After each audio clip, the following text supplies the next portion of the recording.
Welcome everyone, Eugene here, your old pal Eugene, or some people may go, that's that old a-hole guy, thinks he knows something but he doesn't know crap.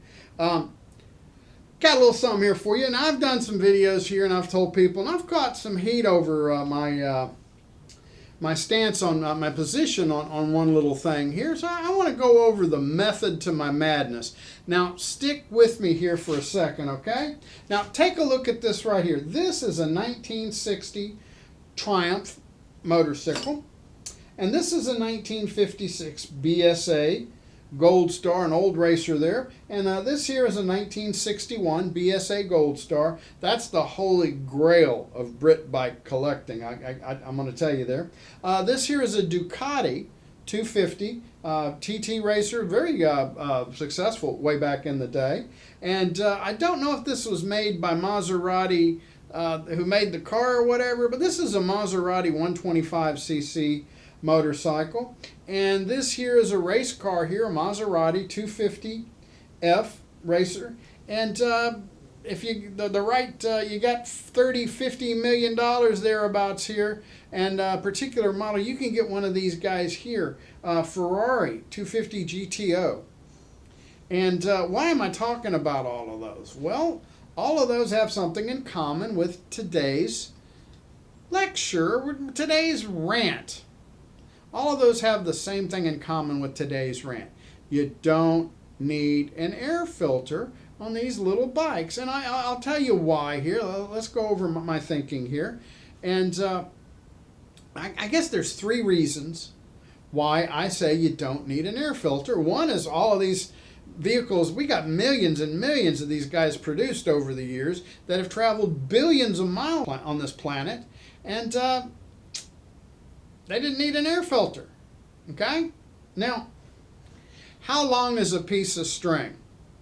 What the hell does that have to do with my talk about air filters? Well, you can get you a little bitty microscopic piece of string, or I guess you could go to the string factory where they've made the longest continuous piece of string ever, and you can compare the two. Well, that's something you're going to have in common with one of these little two-stroker engines here, okay? I've known people to tear these engines apart, build them up, balance the crank, put better bearings in it, good seals, check everything, port it, polish it, put it together, go down the road, and a damn engine blows up. And I've known people to take the readiest bike berry engine out of a box, slap that thing on a bike, and it runs forever. Forever, okay? These engines are manufactured with very little quality control, okay? You're the quality control on these here. And sometimes, hey, they get it right, and sometimes no matter what you do, the damn thing's gonna blow up on you, okay? So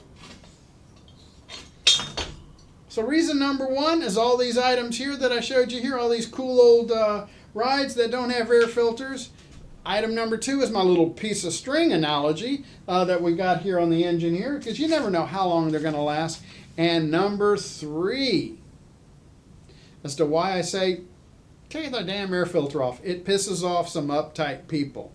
Be a rebel. Have fun, okay? Look, these engines are cheap. You never know how long they're going to last. And yeah, one might say, well, you know, hey, the horror. You're just going to destroy the delicate insides of your engine, okay? So if you're sucking in unfiltered air through your carburetor into your intake, okay, it's not going to damage your carburetor in no way, because gunk's not going to get down to the bowl. You're going to be sucking in maybe a little bit of dirt that's in the air. Goes down here, it goes into the crank area here, it lubricates the bearings. So if you've got some dust and dirt in there, you're going to get a little bit of grit on your bearings. Here, it's going to go up here. It could damage the rings a little bit here, and it could damage our very thin plating that you've got here inside on the bore, okay? So, yeah, it can be a little abrasive and shorten the life of it a little bit here, but I'm telling you, it's a damn time bomb. And even with that, it's not going to do an incredible amount of damage. I had a young man put an engine on a bike who lived just right out to, he could see Las Vegas from his street where he lived, the strip there, and he ran it out in the desert for months. Got a considerable amount of mileage on it. As a young man, a teenager who rode his bike a lot and did, I think, a power washing business, whatever, and pulled the power washer on a trailer behind his bike. So we've ran these things here in the desert, no air filter, and we got 1,000 miles or so off of it with no problems, okay? So don't tell me you have to have an air filter, okay? Because you don't. Yes, something can get sucked into the engine and cause the engine to grenade. But guess what? These engines can grenade just for the hell of it too. If you like my video, give me a thumbs up. And if you don't like it,